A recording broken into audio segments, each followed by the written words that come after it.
In this video I'm going to show you how to use a Miro mind map very easily. So what we will do, we will open our Miro board and then we will continue to the interface on the left side.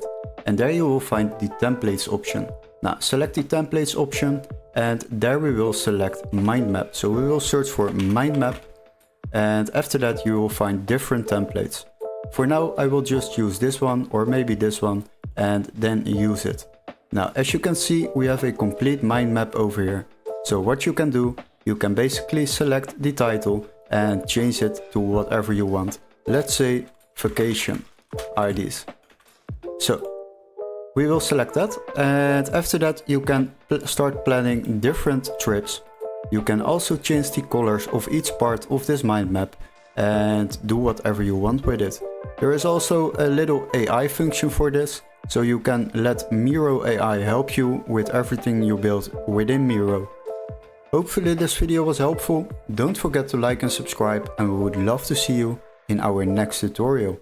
Cheers guys!